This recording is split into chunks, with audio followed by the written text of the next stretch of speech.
This is Los Angeles, Our Lady, the Queen of the Angels, as the Spaniards named her, the fastest growing city in the nation. It's been called a bunch of suburbs in search of a city, and it's been called the glamour capital of the world. A mecca for tourists, a stopover for transients, a target for gangsters, a haven for those fleeing from winter, a home for the hard-working. It is a city holding the hopes and dreams of over 2 million people. It sprawls out horizontally over 452 square miles of valleys and upland, of foothills and beaches. Because of that vast area, and because of a population made up of people from every state in the Union, Los Angeles is the largest police beat in the country, and one of the toughest. We're going to take you into the city hall where police headquarters are located. Here in communications are the ears and voice of the police. The lights on the complaint board flash 24 hours a day. Citizens reporting a prowler, a lost child, a man molesting a woman, an auto accident, a wild party. Spend an hour or two here and you will think the whole city has gone berserk. Minute by minute, the orders go out to the radio cars in the far-flung divisions. Watts and Wilshire and West Los Angeles, Hollywood and Hollenbeck Heights in North Hollywood. The work of the police, like that of woman, is never done. This is the case history of a killer, taken from the files of the Detective Division.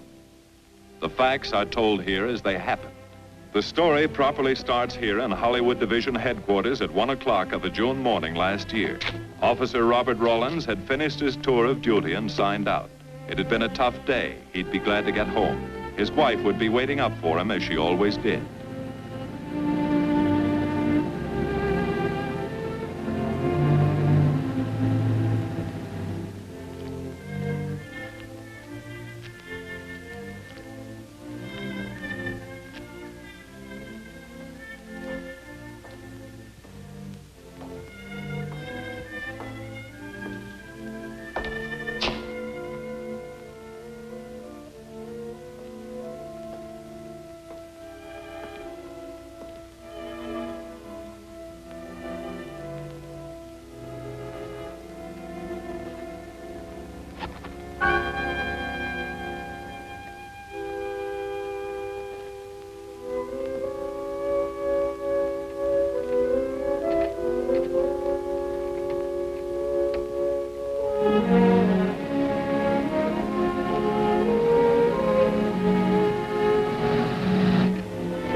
Hey, fella. Come here. What were you doing back at that radio shop? Just looking. I was on my way home. Live around here? Yeah, a couple blocks down. Let me see some identification. Sure. Yeah, I guess I forgot my wallet. Look, lad, I've got to see some identification. How about my Army discharge? I got it right here.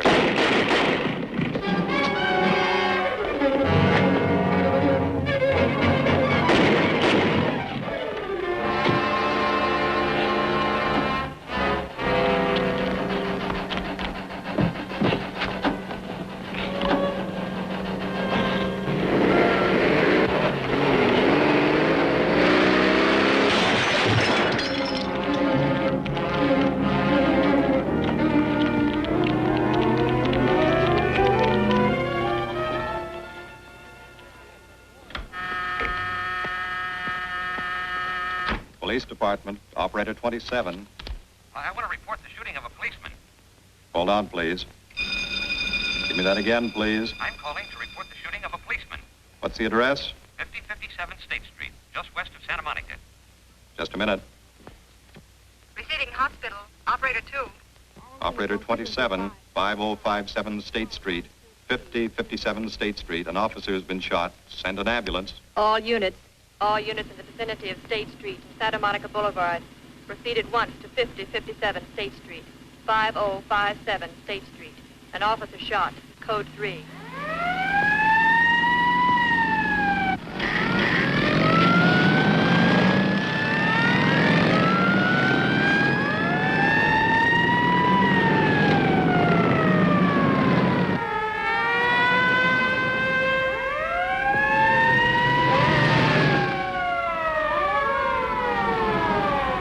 K to Control 1.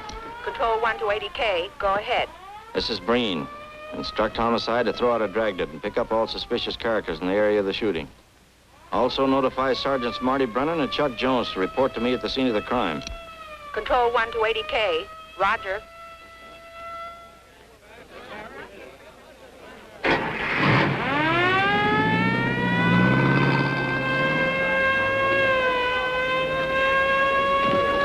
I see. Well, what have you got so far? Well, not much, Captain Breen. A couple of cartridge casings. Oh, Marty, Chuck. Hi, Cap. Eyewitnesses? Who was first on the scene, reported it? I was. I live here. I'm a light sleeper, but my hearing is good. And my Did cat... the officer say anything before he collapsed? Yeah, he gave All a description of the fella. On He the was... shooting of the officer. Suspect is a white male American, age 26 or 7, 5 feet 10 or 11, 155 to 165 pounds, brown hair, regular features, pencil mustache. Repeat broadcast. All units. Is that about it? Yes, sir, exactly. And the officer kept saying, he looked like such a nice kid. He looked like such a nice kid. As if he couldn't believe what had happened to him. I see. Is that all? Yeah. Thank you very much. Yeah, well, anything else I can do, I'd be glad to help you. We may call you. Get his name and address, will you, Bob? This door been checked, Lee? Yeah, it's okay, Captain. Find anything? Nothing but some smudges so far. Found this in the glove compartment. I think it's nitroglycerin. Doesn't look quite right. Well, check it down at the lab. Right.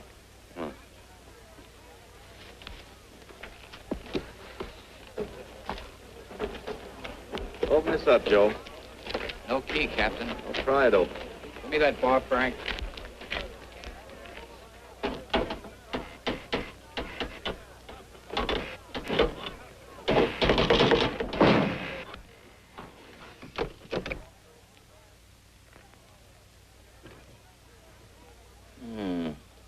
Regular arsenal. Yeah, and get a load of that. What is it? I don't know. It looks like some kind of an electrical device. United States Navy. It's either stolen or war surplus. Send all this stuff down to the lab and check the serial number on that Navy equipment. Yes, sir. Captain Breen. We found these in the weeds over by the radio store. What do you got? A pair of cloth gloves, Captain. Well, he thought of everything, didn't he? All right, give him to one of the technicians. Yes, sir. Marty, you and Chuck come along with me. Let's go downtown and see what they picked up in the dragnet. Right.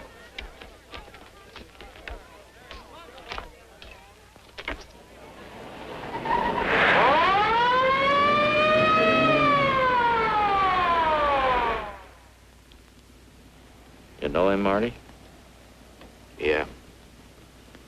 I know his wife, too. Ever since high school. Captain, I wish you'd let Chuck and me handle this case. All right. I don't want any dead heroes. I just want the man who shot Rawlins. The suspects began to arrive at headquarters in droves. The police tossed every motel and hotel and many private homes in a 4-square-mile area around the scene of the shooting. Every available radio car and patrolman and detective was out on the dragnet. The strings were being drawn tighter and tighter. Many a man returning from a date or a late party or a poker game surprisingly found himself in a squad car, its sirens screaming as it brought him to the detective bureau. The dragnet gathered in some strange fish, and many ordinary ones. All the rest of that night, the detectives probed, needled, questioned, quizzed. Everything was checked. Fingerprints, names, addresses, stories. Every fish in the net was examined. Most of them thrown back into the sea, not worth keeping. Except a few parole violators and slightly shady characters whose stories needed a lot of verifying. I wasn't prowling no cards. Just taking a walk, you know, getting in condition. You were running when the radio car picked you up. Yeah? Maybe that's why the guys call me Punchy. He's got a point there. 2 felony convictions, no warrant, no warrant. He's on parole. Book him, violation of parole. Let's have the next one, Joe. What were you doing in that vacant lot? The vacant lot. Lot? What were you doing in it at that time of night? Ni mỗi mình cũng cho lo ngồi ấy xì hổ nội lo ngồi ấy 30 cái年 未有錄依賴過我姓陳嘅我陳家有我做老豆有生意嘅 You say your name is Ralph Henderson. So what? Well, you know, it's a funny thing, Ralph. There's a guy around this town that's been wearing your fingerprints. Only his name is Pete Hannon. Okay. So I'm dead. So what's one more confession in my life? Now you're talking, Hannon. Okay, Andy. Hello, Harry. What have we got here? Oh, some robbery suspects. Candidates for San Quentin. Handsome here is the big shot. He runs the outfit. Have a gander at his record. Car theft, escape from reform school, robbery, assault with a deadly weapon. Not bad. Look at the heater we found on him. German Luger, fully loaded. Redhead here tried to carve up one of the arresting officers with this pretty toy. Nice boys. By dawn, many minor wrongdoings had been uncovered, and a few incipient felonies. The checking of the suspects had been thorough, painstaking, and tedious. But all the work was for nothing. The man who had shot Officer Rollins was not among them. He remained no more than a description, a shadow of a man, mysterious, elusive, deadly, hidden away somewhere in the vast city. As for Rollins himself, he couldn't help. He was in a coma at receiving hospital. Mrs. Rollins waited out the long, tense hours while her husband fought to live. Many another officer's wife had so waited. Many another will. The word came shortly after sunup.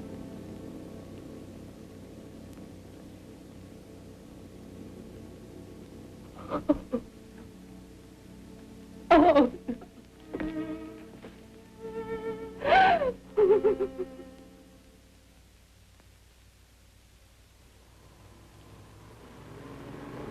Day. A white male American, 26 or 7, 5 feet 10 or 11, 155 to 165 pounds, brown hair, regular features, pencil mustache. This was no frightened fugitive. What went on in his mind? Why had he set his hand against his fellow men, taken the life of another, of a stranger, of a man who was merely doing his duty? He must have some plan, some goal that called for sudden death to anyone who got in his way.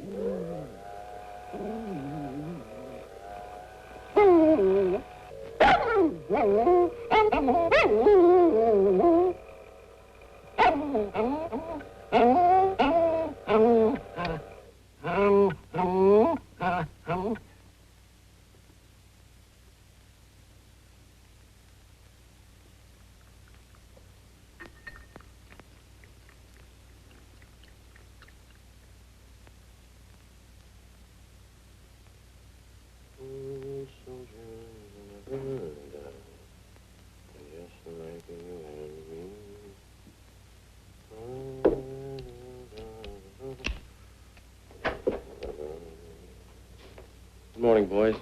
Morning, Lee. Hi, Professor. Well, I thought this was safe cracker soup. You gonna drink it, I hope? I'm really a nice guy. Stick around. I'll prove it. Come over here.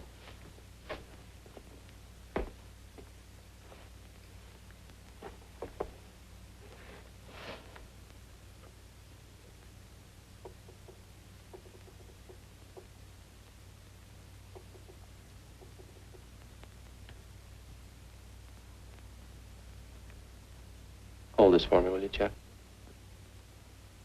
Thank you. Now, if you'll hand me that hammer, Marty.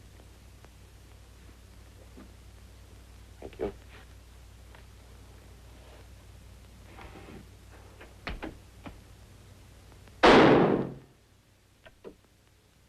Yeah. Nitroglycerin. I didn't ask for a collection of fingers, just fingerprints. All those nice fingerprints on the car belong to the man it was stolen from, Cap. Nothing on the guns or picklocks? Not even an interesting smudge. The gloves? Common type, worn by undertakers. I'll check on them. They won't show anything. What did your scientific test show? A couple of little things. Tool identification on these picklocks. I got one under the scope. You want to take a look? Yeah.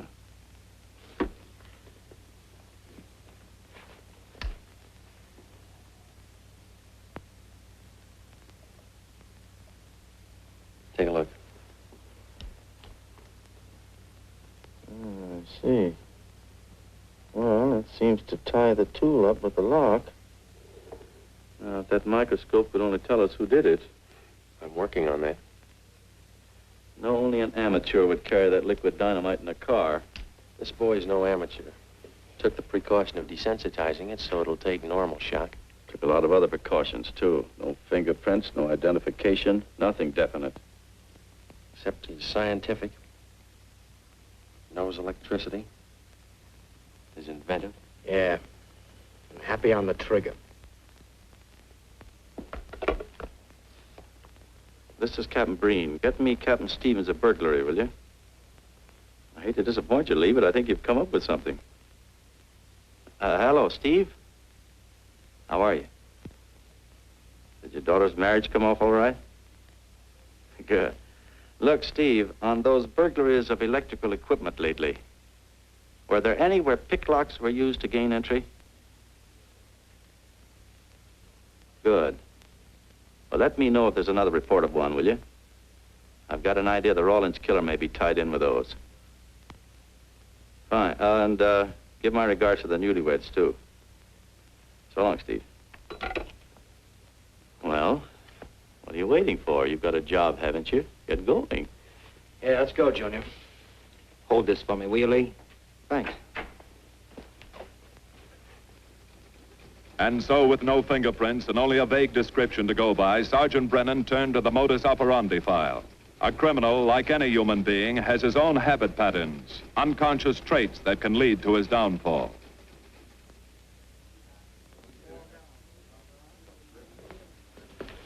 Well, there you are, Junior. List of burglars who use picklocks for entry. Oh, great. This narrows it down to just a couple of hundred suspects in this area. Give me a match, will you? That may not be so bad. This guy's improved on the system. Maybe he's left his trademark on some other job. Well, here we go, legging it all over town, asking a million questions. What you paid for, isn't it? Am I paid to associate with you, too, Junior? You could do worse. Not this year. Come on.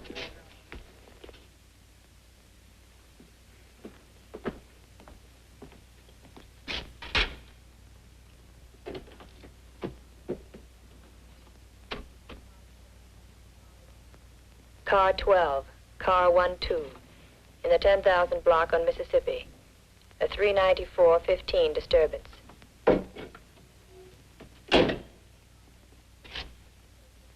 Car 80K, code 1.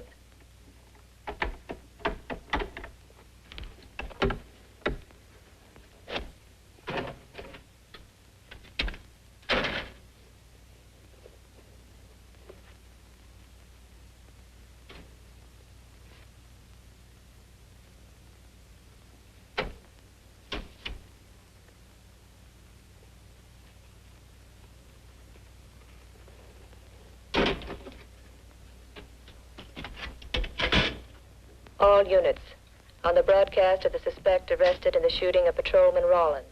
Cancel the cancellation. Suspect released from custody.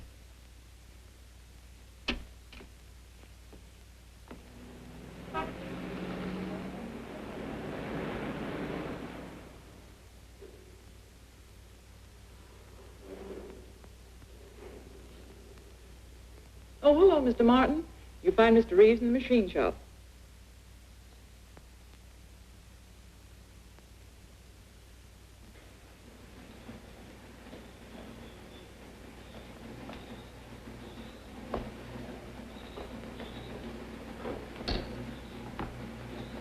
Hello, Roy. Glad to see you. How are you, Mr. Reeves? Hi. I was hoping you'd drop in. I wanted to thank you for showing us how to handle that repair job. Helped a lot.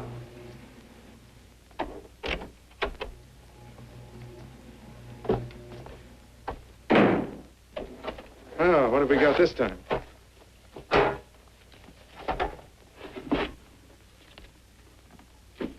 Silograph.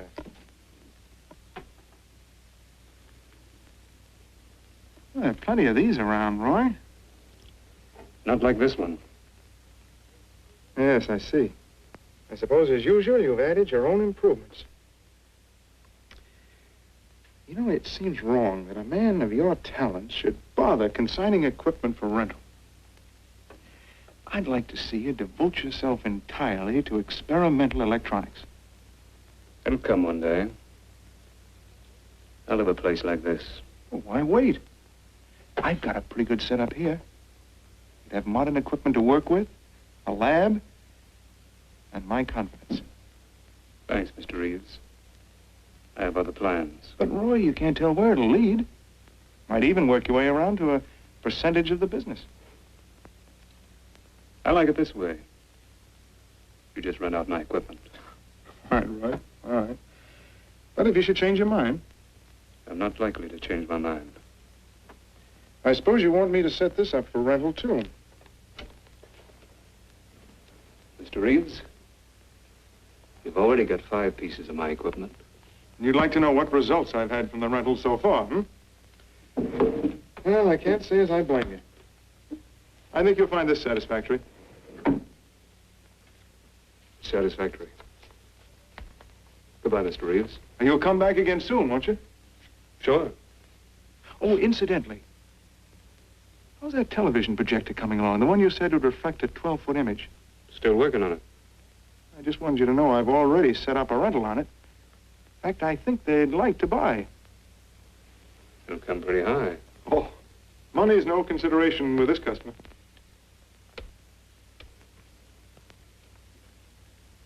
Tell him he can pick it up tomorrow.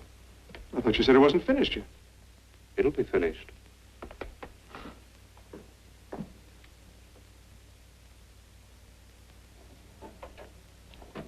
It uses an image fixer and then projects by ordinary incandescents.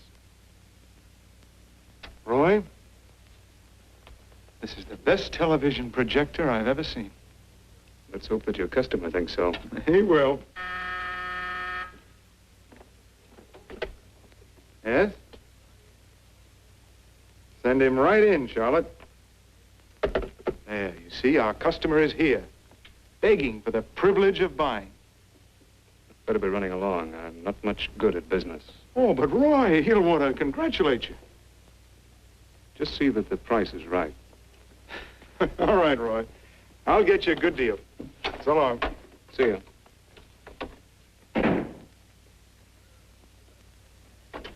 Well, Mr. Dunning, come in. Isn't it a beauty?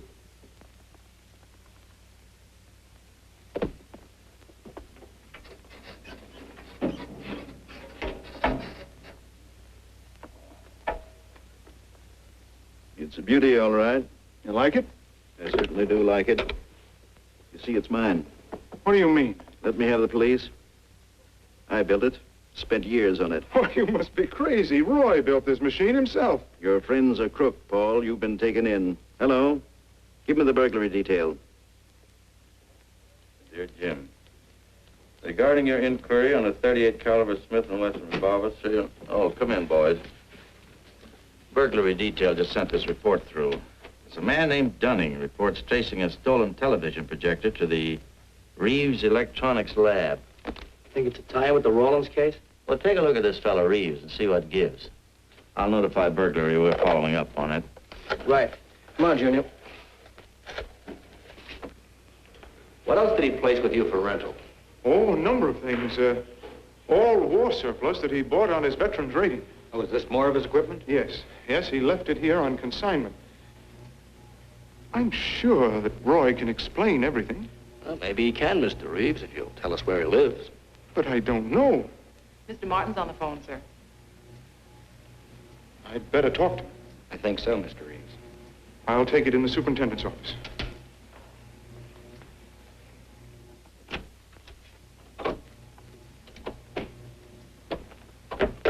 Tell him that you sold the set, and his money's waiting for him here. Find out what time he's coming by.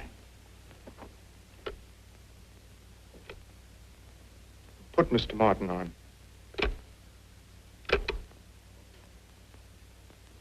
Hello, Roy? Yes, I've sold it. Your money is waiting here for you. Yes, I'll be working late tonight. What time will you be by? First thing in the morning. Well, maybe you better come in tonight, Roy. A couple of things I want cleared up. Like what? Oh, technical things. Besides, I don't like to leave the money in the plant overnight. How about 8:30? Fine. I'll see you then. I'll leave the front door unlocked.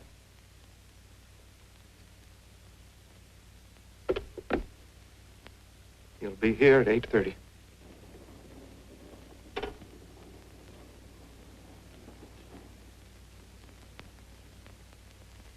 Well, I'll just run along home and get some dinner. We'd like you to stay too, Mr. Reeves. Why? For company. You want to cooperate, don't you, Mr. Reeves? Certainly. Good. Now, you just wait in your office. We'll be around. Very well. This way, gentlemen.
Reeves.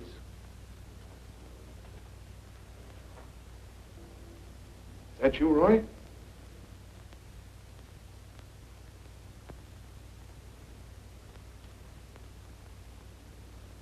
Go outside and block that alley door.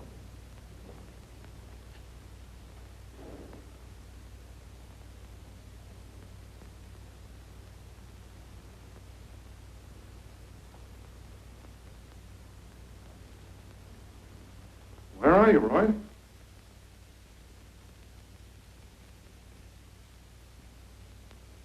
Who's in here? No one. I'm alone.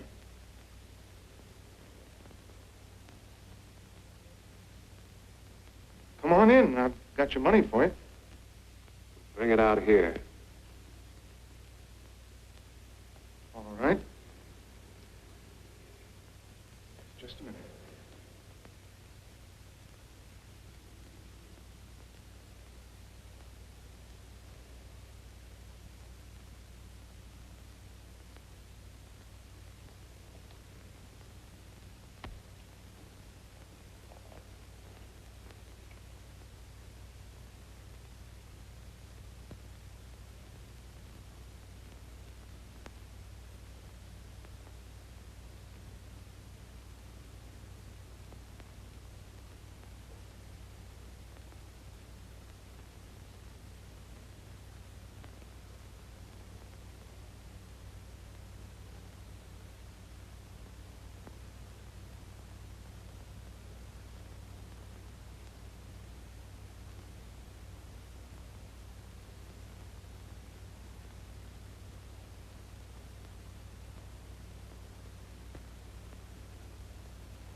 No. None of them even looks like Roy Martin. He had such a fine face. Didn't keep you from carrying a gun. Or didn't you know that? No, I didn't. I told you all I know, all he ever told me. What about his friends? Didn't he have a girl? No, I don't think so. He had no interest in anything but electronics. Where'd he pick up the subject? Books, magazines. Mostly from the Signal Corps. He was attached to a radar unit. Get a teletype off to the War Department. That might help. Yes? Ready on your call to receiving hospital, Captain Breen. Hello, this is Captain Breen. What is the latest report on Sergeant Jones?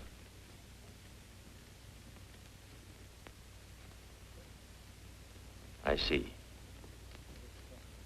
Well, let me know if there's any change, will you? Thanks. Chuck's in pretty bad shape, Marty. He's paralyzed. May never walk again.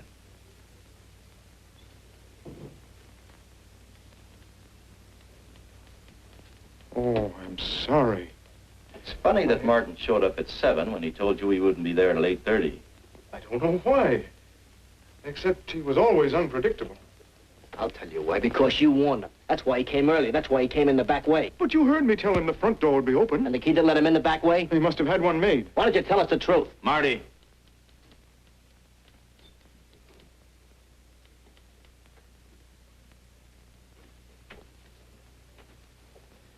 Now, look, Paul.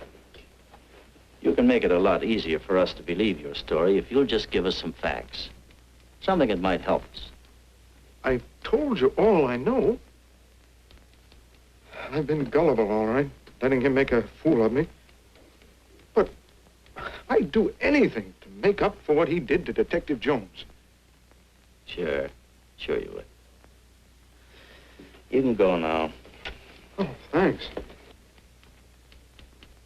Thanks.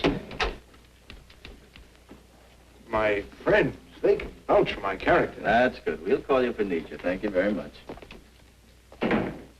I think he's telling the truth, Marty. I think he's just gullible, like he said. What about the stolen stuff he was trying to peddle for Martin? We'll use it for bait. Maybe Martin will come back for it. Then we can ask him. Here. Nevertheless, I want a 24-hour tail put on Reeves, and I want a watch on his home and his factory. Right. You can keep those.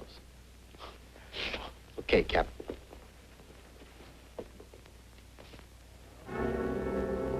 And now the killer changed his tactics, his modus operandi.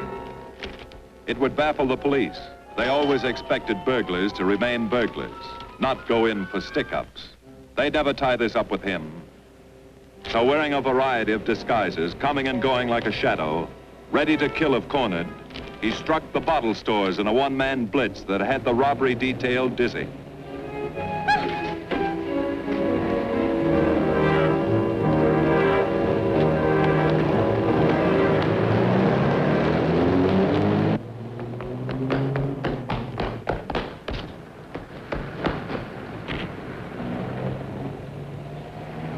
The killer, always resourceful, always thinking along lines that would baffle his hunters, had discovered an ideal avenue of escape.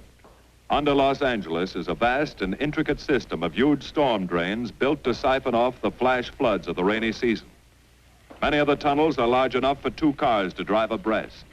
Here were 700 miles of hidden highways, ideal for the use of someone who needed to hurry from place to place without being seen. Ideal as a hiding place for guns and supplies in case of emergency.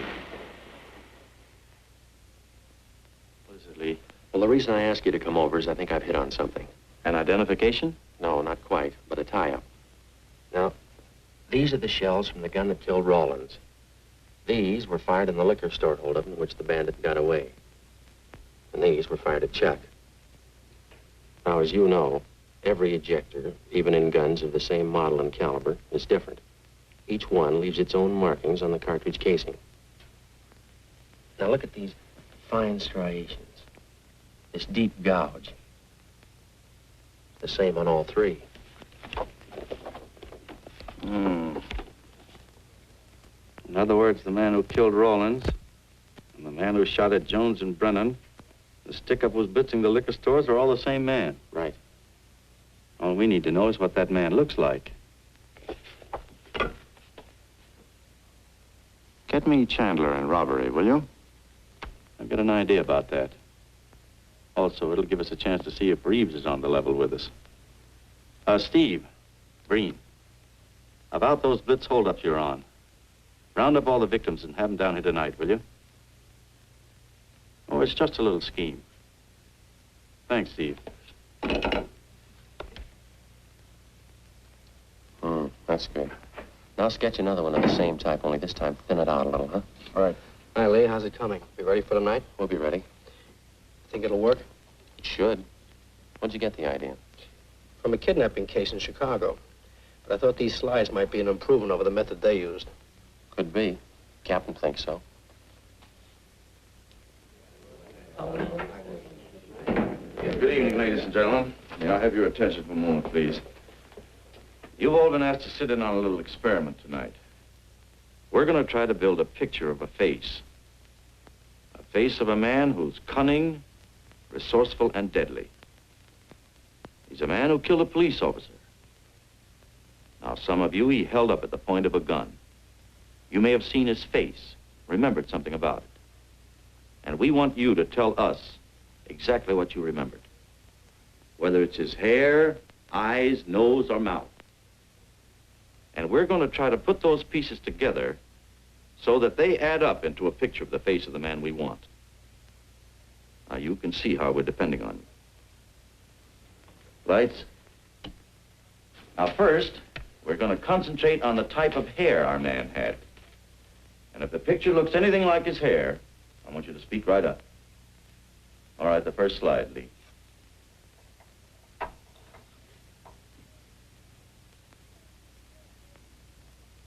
His hair had waves in it, well groomed.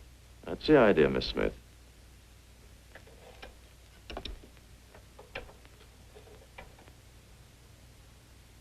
Is that any closer? No, it was parted on the side.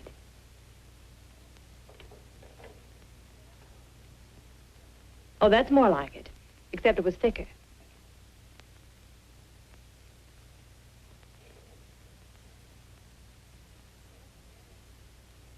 Oh, that's very close. Yes, that's the way his forehead looked. It was broad and high. All right, hold that slide. Now, the next series of slides will take into account his eyes.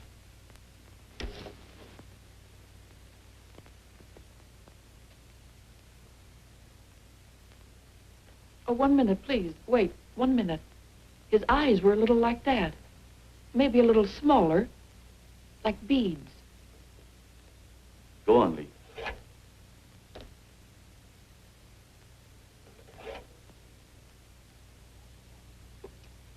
Now you've got it.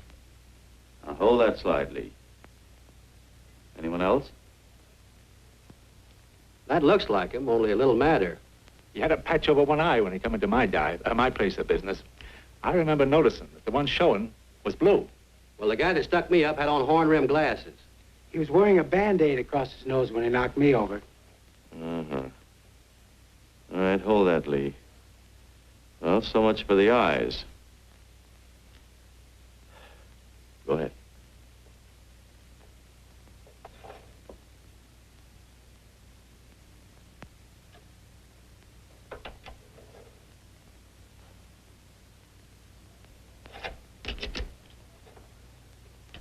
Señor Capitán.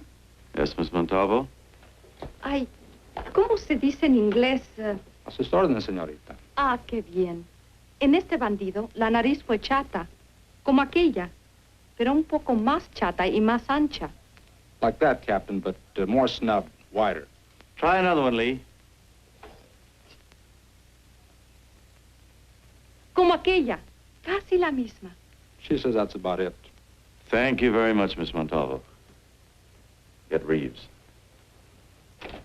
Any more comments? That's pretty close, all right. Pretty close. Perfect. All right, now we'll start on the mouth and chin. The next series, Lee. I think his lower lip stuck out more. The mouth was thin and mean, like it never laughed. Go ahead. Something like that, but thicker lips. There. That's it. That's him. All right, now hold that right there, Lee. Oh, come in, Mr. Reeves. Good evening, Captain. Did you ever see that face before? Why, it's Roy. Except for the hair being a little lighter and the eyebrows heavier, it's Roy. You're sure? I'm positive I'd know him anywhere. Lee, I want a retouched photograph. Now lighten the hair and give more body to the eyebrows. Right. Lights. That's all. Thank you very much. You've been a great help. It's positively amazing how you found out what he looks like. Well, we're looking for an amazing criminal, Mrs. Johnson. Thank you and good night. Good night, Captain. And so the face of the unknown killer, built up from fragments of evidence, was sent out all over the country. To chiefs of police, to sheriffs, to county constables and county jailers, to the wardens of prisons, to all postmasters and postal inspectors, to the agents of the Treasury Department, to the FBI. They showed that picture to the inmates of jails and prisons, to men with a wide acquaintance among the cat burglars and the violence boys. Informers and conmen and sharpshooters were quizzed, those on the fringe of crime and those deep in the rackets. Many wanted to help. Nobody could. No one in the underworld recognized that mysterious face. He was as unknown as if he had lived in the 16th century.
Reeves. Roy. Listen carefully, Reeves. Control yourself. I know you're alone in the house. Act like you're alone. Cops are watching every move you make. The police here? They got you staked out like a muskrat hide, watching you around the clock. Here at your plant, tailing your car. Sit in that chair. Pick up 3 books.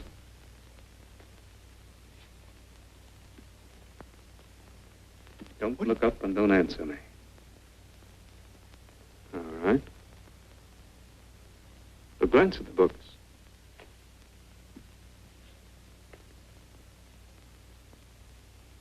Pick one of them.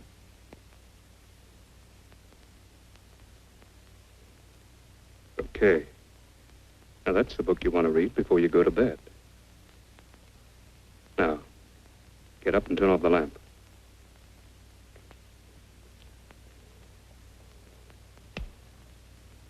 Come here. Come here.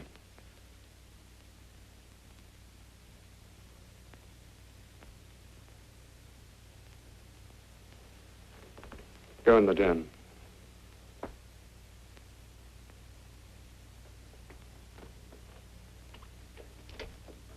Pull those drapes tight.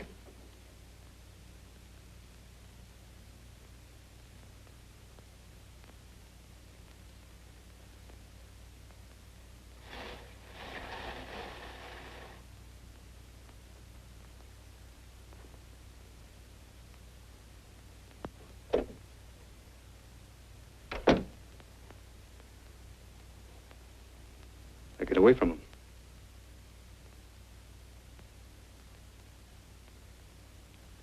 What do the cops know about me? Not very much, Roy. No fingerprints. They haven't even got a picture of you. They're trying to make one.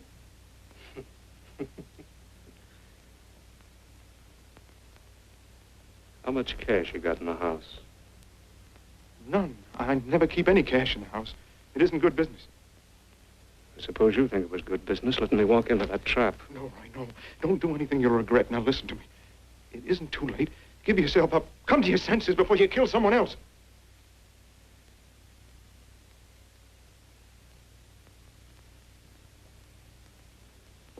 What do you mean, someone else? What do you mean? Nothing. The two officers, they said one of them might die. He's still alive, isn't he? Reeves? I never thought you'd stooge for the police. You almost got me killed. Roy, you know the police are right outside. You'd never get away with it.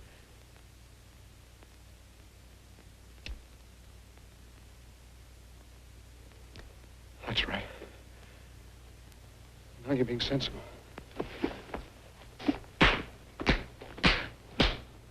I know there's money here. Where is it? Don't, Roy. I'll get it.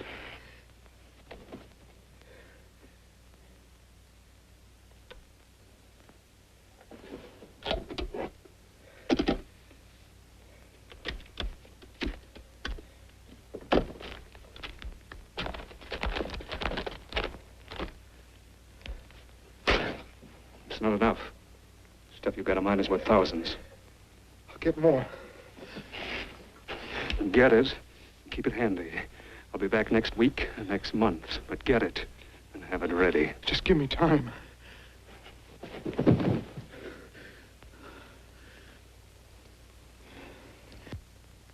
Oh! Look, I don't want policemen outside my house following me around. That's what made Roy suspicious. I'm leaving in the morning. I'm afraid I'll have to disappoint you, Paul. Unfortunately, you're our bait.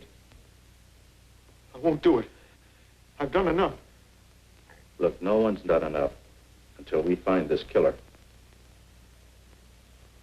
I asked you to keep a sharp lookout on this house, Marty. I did. Two of the best undercover men in the department were assigned here. That didn't keep Martin from getting in. What's the matter? You tired?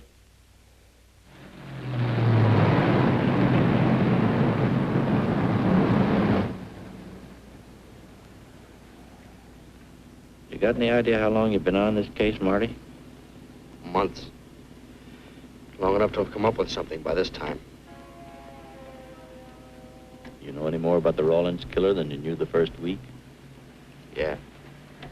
And he's about the toughest nut I've ever had to crack. That's what I told the chief when he called me in this afternoon, wanted to know why the case hadn't been broken. Look, Captain. Rawlins was a friend of mine. So's Chuck. I've got a bigger stake in this than the chief knows. I'm doing everything I can. Well, I'm afraid it's not enough, Marty. Maybe you're too close to it to see it clearly. Maybe it needs a fresh team, a new viewpoint. I think you better take a couple of weeks off, Marty. Starting tomorrow. Anything you say, Captain.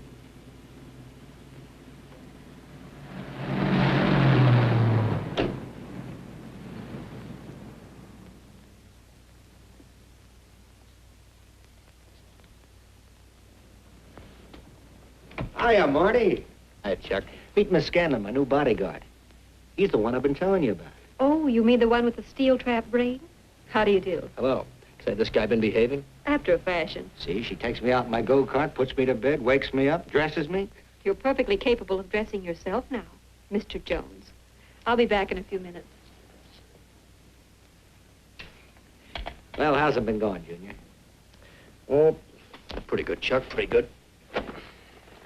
Is that why you're off the case? How'd you know? Breen was in to see me this morning. Oh. Suppose he also told you they put a new team on the case. He told me everything.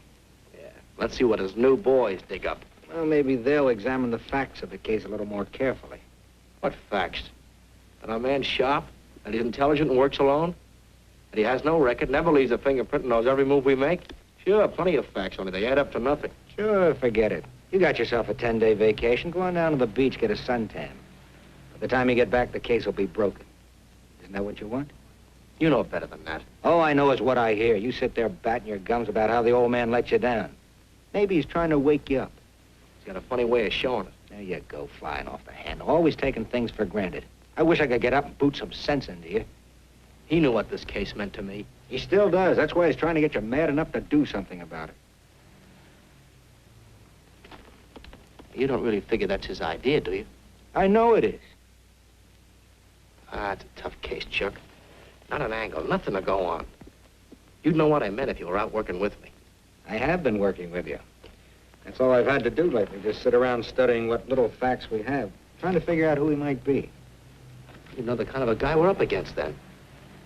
I tell you, Chuck, this guy's a genius the way he operates. As if he were right there with us every time we go out after a lead. Oh, sure. Breen's been tipping him off just to make you look bad. Yeah, almost like that. Boy, he beats us to the punch every time. There's your angle. You just hit it on the head, but you don't see it. Look, start adding. 1, he's unknown to the underworld. 2, he beats you to the punch, right? And 3, it's almost as if he were with you. Isn't that what you said? Yeah? Well, tie that up with a lot of other little things, like the fact that he uses a police gun and the accuracy of his shooting. Anybody could buy a police gun, and the Army could have taught him how to shoot. Yeah, but who taught him how the police operate? Oh, I know what you're driving at, Chuck, but a cop. Those things happen. Yeah. Now, if I were still in the case, I'd start with our own department first, then Santa Monica, Culver City, Burbank, Pasadena. See you later, Junior. Hey! Don't let him out of your sight, beautiful. It's the first time in years he's used his head.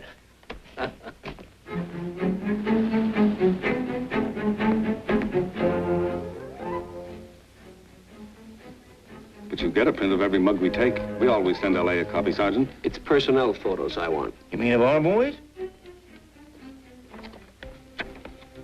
That's Roland's killer, isn't it? That's right.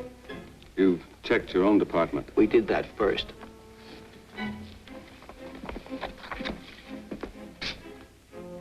And so the tedious quest went on. Sergeant Brennan wore out his shoes and his patience, going from police station to police station, checking photos until his eyes were blurry. For police work is not all glamour and excitement and glory.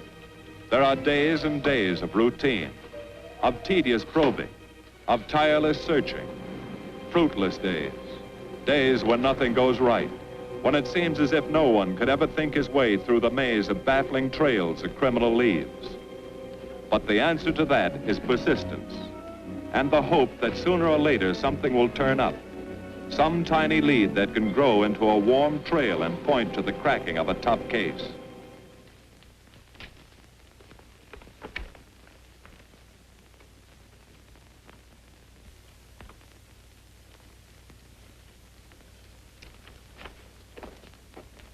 Well, that does it, boys. Can't say I'm sorry you didn't find him in here. I'd hate to think it was a cop. Doesn't seem to be anybody. Just a lot of pieces of a face that never existed. Do you mind if I see that again? Sure, frame it. Put it on your dresser. Wait a minute. He wasn't a cop. He was a radio technician right here in our dispatch office. What did you say? I'm saying he worked here in 42. Well, come on, give. I remember the kid well. He was sort of strange, never bothered with anyone in the department, just kept to himself. But he was in line for promotion when he was drafted. Where was he living at the time? I don't remember. Try the dead files. He never asked for his job back after the war. I remember writing to him about it, though. He was an excellent worker. Oh, yeah, here we are. Yeah, this is it. Took a while before he answered, but like he says in the letter, he wasn't interested.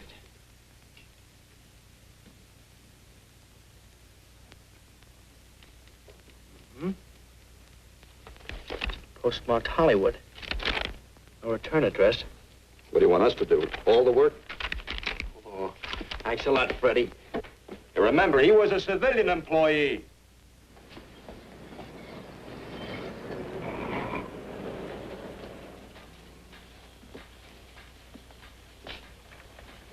Well, how about it? Anybody recognize him? Not on my route. I never saw him before. Yeah, okay, fellas, thanks very much. I thought for a minute... No. He had that face. I wonder. Yeah? Well, this may not mean anything, but he looks like a guy that's on my route. He never gets any mail, but I see him around there all the time. He lives in one of the courts. Where? Come on, I'll show you. It's not that easy. What time does your route take you past those courts? About 9 o'clock. Why? Just thinking.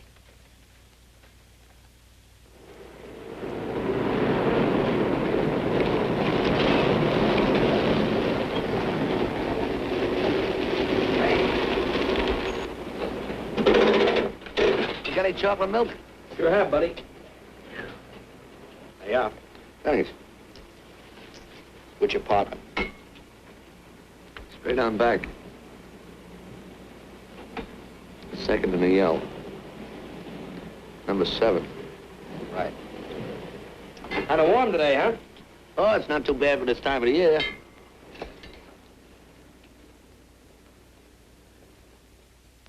Good morning. Morning. You're new in the route, aren't you? We had a substitute. What happened to the other fellow? Sick. Oh, what's the matter with him? I don't know. I catch everything. Hear about it in the radio, and next morning I got it. Too bad. You aren't very social. The regular fellow always stops and talks to you. Sorry, Eddie, I'm a little late this morning. I was hoping maybe you could help me. There's something very funny going on in this court. Yeah? I was scared to go to the police with it. I thought maybe I might be poisoned. What? Yeah. By the manager. She's a witch. She's a what? A witch. She puts poison in my milk. Oh, I see. Look, you switch the bottles when she isn't looking, see? Drink her milk. Then you'll be safe, right?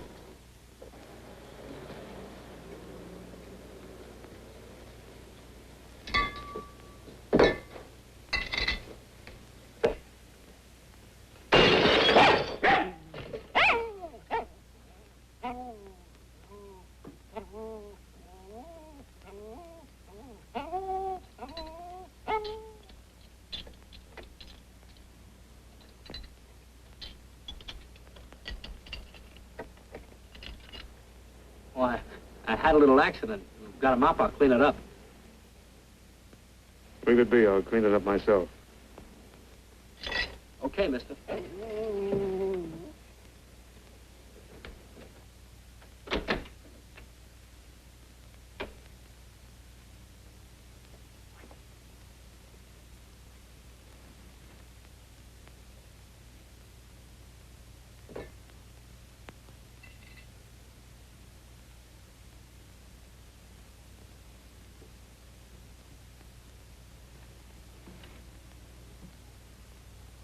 The place is called Bellevue Court. I drew this from memory, but it's pretty close. That's where he's hiding out, right there. You sure he's our man, Marty? Captain, I couldn't go wrong on that face. He's our man.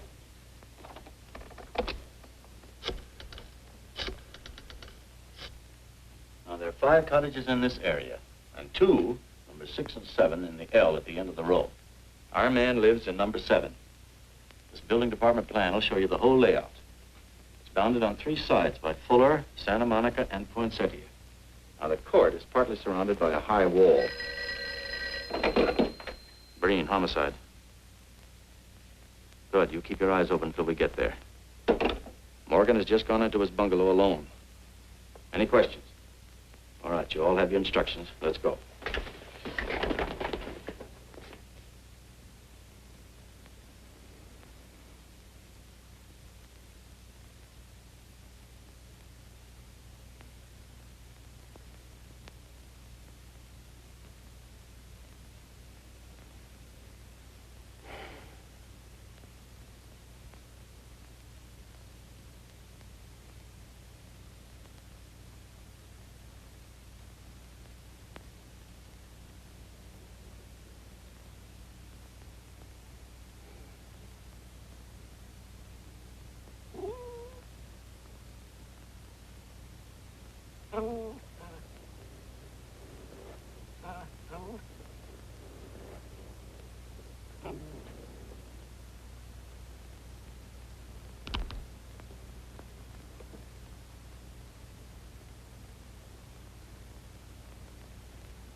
We're out on time. Wait 5 minutes, go around and block the side entrance. Keep your lights off.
He's loose.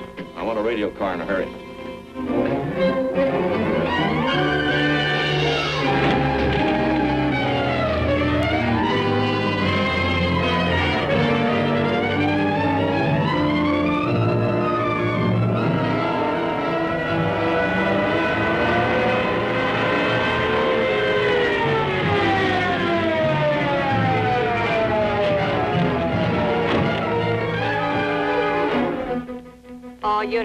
All units in the vicinity of Santa Monica and Fuller.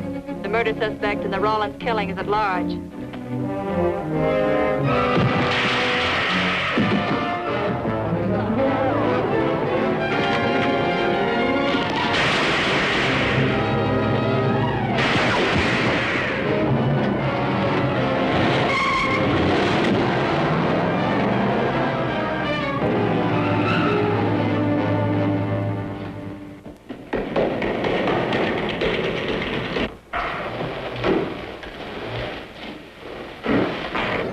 I want a map covering the storm drain system in this area.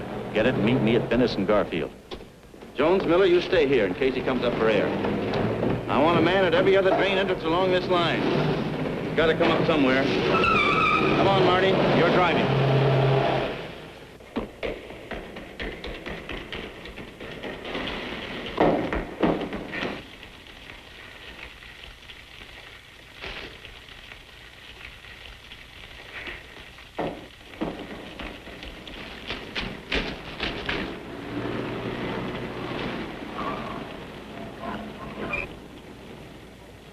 Keep this drain covered. It's liable to pop out anywhere.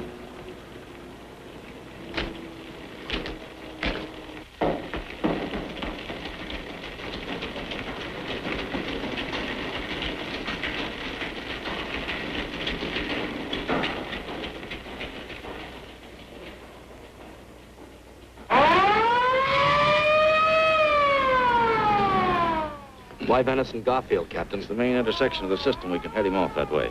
ADK to Control 1. Clear frequency 7. This is an emergency. Control 1 to all cars on frequency 7. Stand by. Control 1 to 80K. Go ahead. Notify homicide. Send the following to Venice and Garfield. 4 squads, battle lanterns, gas mask, tear gas. Urgent. This is a code 3. Control 1 to 80K. Roger.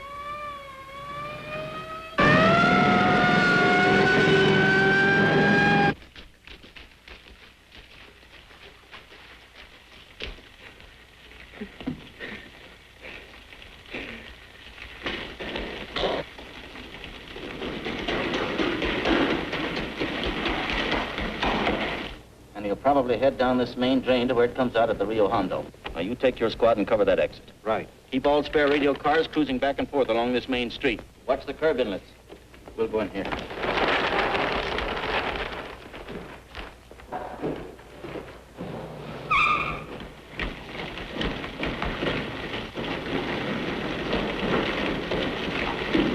Any sign of him? No. And we've searched every foot between here and the Rio Hondo outlet. Then he must be up ahead. Let's go.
gas gun.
Today on Turner Classic Movies, we're letting you, the viewers, program the films.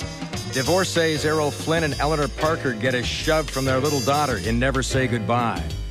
Then Katharine Hepburn and Paul Scofield preside over a family teetering on a delicate balance.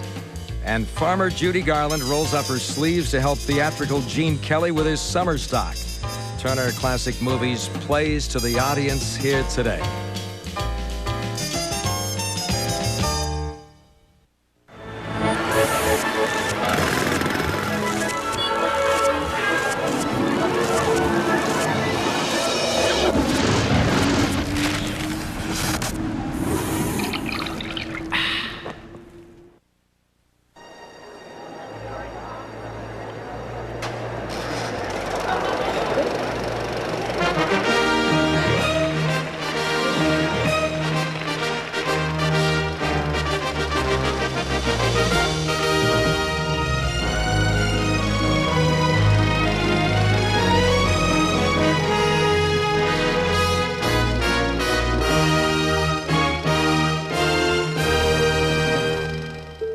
I've had a book published. There are other things, too.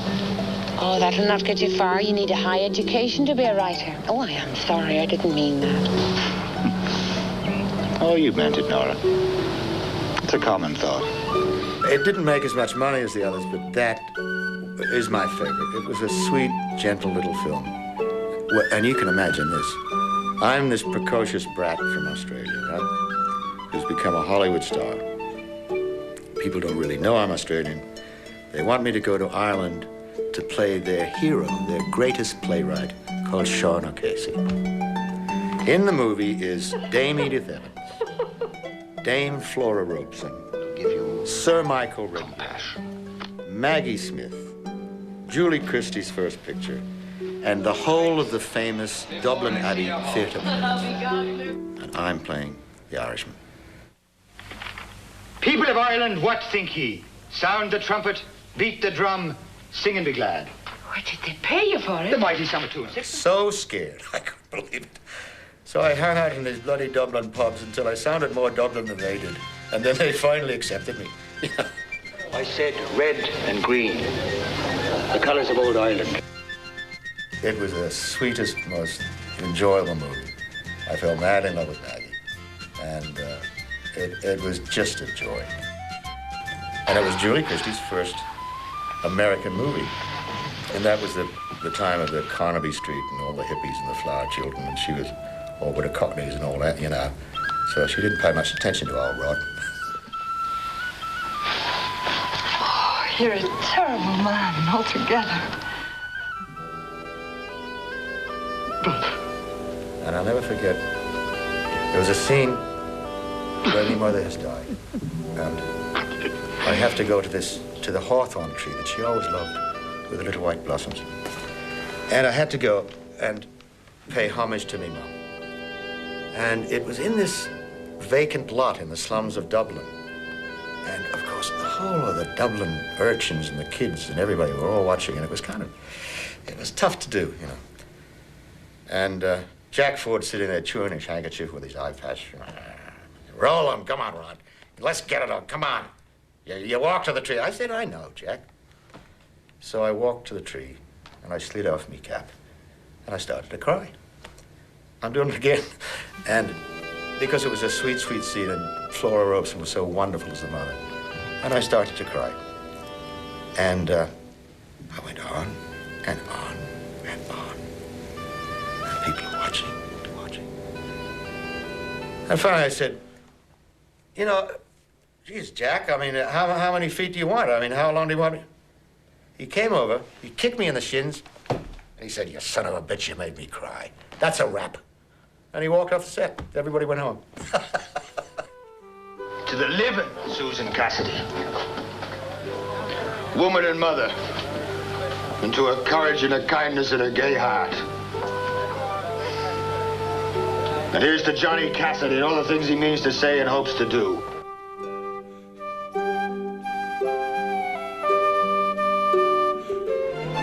Catch Rod Taylor's moving performance in Young Cassidy, Sunday at 2:30 a.m. Eastern, here on Turner Classic Movies.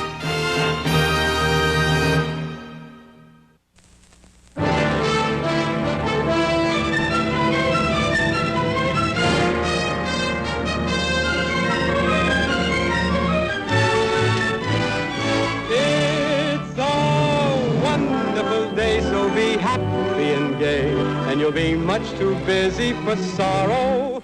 Magical music to lift you to the skies. And to bring you down to earth again, hilarious comedy generated by this bundle of joy, who sets a merry, mad pace in the happiest, heartiest hit of the year. Imagine Eddie, who thinks he's courting a ready-made family. I think your conduct is the worst I've ever seen. Would it interest you to know I'm not the mother? Denying your own child. That, to me, is the lowest thing of all. Imagine Debbie, who can't convince anyone that a foundling baby is not her own. Where did it come from? I got it for Christmas. This Christmas or last? Imagine Adolphe Marjou, a department store tycoon, who thinks this bundle of joy belongs to his son. Mr. Merlin, your son made me do it. He's the father. Dad, he's the father. I'm not. I'm a Harvard man. Now, wait. I don't care who the father is. I'm the grandfather. Join the crowd for your share of a mirthful, tuneful, just wonderful time. A heart is not a thing to build a wall about. A kiss is not a thing that you can stall about. How I love my pretty baby. Be an angel dream. Sweet and precious pretty baby. I never felt I could melt this way before. Into my life came a bundle of joy. Now the joy of my life is to share it all with you.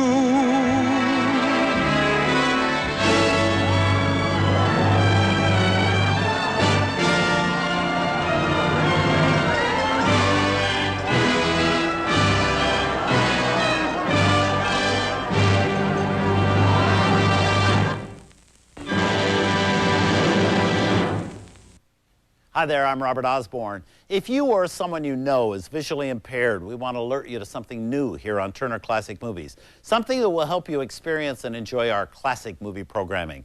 It's a service called Descriptive Video Service, and Turner Classic Movies is the first and only cable network to provide this innovative feature.